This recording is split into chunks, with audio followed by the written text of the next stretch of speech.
Bonjour à toutes et à tous et bienvenue dans ce nouvel édito politique où cette semaine je vais vous parler de la prochaine niche parlementaire du groupe de la France Insoumise à l'Assemblée nationale. En ce moment, à l'Assemblée, on est très occupé évidemment par le projet de loi sur les retraites auquel on s'oppose dans l'hémicycle, mais on est aussi en train de défendre nos lois en commission et elles passeront ensuite dans l'hémicycle le 26 mars. Donc ça, c'est la niche parlementaire. Qu'est-ce que c'est ? C'est en fait le seul jour de l'année où on a le droit de choisir les lois qui vont être mises à l'ordre du jour et débattues par tous les députés dans l'hémicycle. On pense cette année qu'il y a de bonnes chances pour que certaines de nos lois soient votées dans l'hémicycle. Pourquoi ? Parce que les macronistes ont derrière eux quelques précédents un peu embarrassants où ils se sont pris les pieds dans le tapis lors de précédentes niches de groupes d'opposition. Je pense là notamment à la proposition de loi pour allonger la durée des jours de congé pour le deuil en cas d'enfant décédé. Je pense là aussi à une proposition de loi qui visait à augmenter l'allocation adulte handicapé, à revaloriser la AAH. Là, dans ces deux cas, les députés macronistes ont pris leurs bonnes vieilles habitudes, ils sont arrivés et ils ont voté contre ces deux lois en bloc, comme un seul homme. Et en fait, c'est pas passé cette fois-ci. L'opinion s'est saisie de ces sujets parce que tout le monde était un peu choqué. Et donc, ça leur a fait réviser un peu leur stratégie sur les niches parlementaires. Et donc, on pense cette année que sur notre niche aussi, il est possible qu'ils votent certains sujets. Donc, qu'est-ce que c'est les sujets qu'on a mis à l'ordre du jour pour cette année ? On en a choisi 7. Donc, c'est beaucoup. Ils ne seront pas tous examinés en hémicycle, mais ils seront tous examinés en commission. Quel sujet donc ? On a choisi des sujets d'abord pour faire écho aux batailles locales qui sont en train de se jouer actuellement, aux batailles sur les élections municipales. Donc on a mis à l'ordre du jour une loi pour des cantines vertueuses, pour en fait la gratuité de la restauration collective. On a également proposé une loi pour un logement digne qui empêche en fait les expulsions des gens et qui permet aussi d'augmenter le nombre de logements sociaux dans chaque ville pour proposer un droit effectif au logement pour chacun et chacune. On a aussi, au niveau des sujets d'intérêt un peu plus local, on va dire, proposé une loi pour les colonies de vacances, pour permettre en fait à tous les enfants de partir en vacances avec l'aide d'un fonds de solidarité qui permettrait le financement du départ en vacances des enfants. Les cantines vertueuses et les colonies de vacances, ces deux lois étaient examinées ce matin même en commission.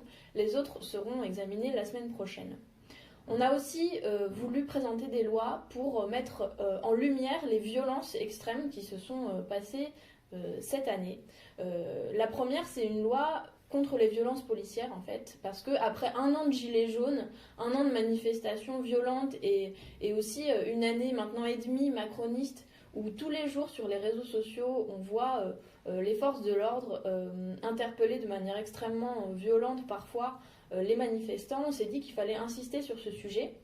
Et donc on fait une proposition de loi pour interdire certaines techniques d'immobilisation qui se sont avérées létales dans certains cas. La deuxième loi de cet ordre-là, pour nous, c'est une loi pour interdire le dépassement des frais bancaires.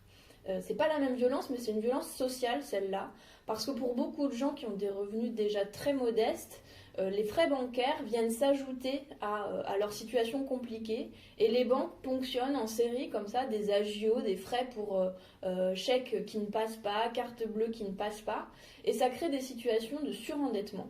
Donc nous, on veut plafonner ces frais bancaires et on pense que c'est vraiment une mesure de justice sociale extrêmement importante.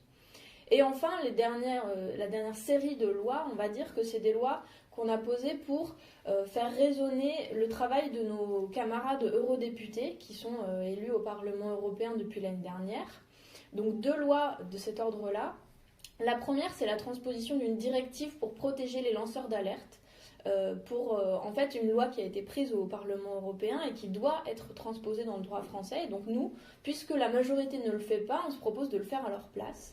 Et la deuxième loi européenne, c'est la première qui passera en hémicycle, c'est une proposition de résolution pour une vraie bifurcation écologique. Ça vous dit peut-être rien comme ça, mais au niveau européen, ils font une grosse opération de greenwashing en ce moment qui s'appelle le Green New Deal. Et en fait, nous, on pense que pour faire une vraie bifurcation écologique, il faut y ajouter des impératifs en termes de justice sociale, en termes de quels sont nos besoins réels et qu'est-ce qui doit être produit ou ne doit pas l'être. Donc, on fait une proposition principielle pour une vraie transition écologique et sociale. Donc ça, c'est nos 7 lois. Elles vont être examinées, je vous le disais, en commission puis en hémicycle. Je vous invite à suivre leur examen par les macronistes et puis à espérer avec nous que certaines soient votées.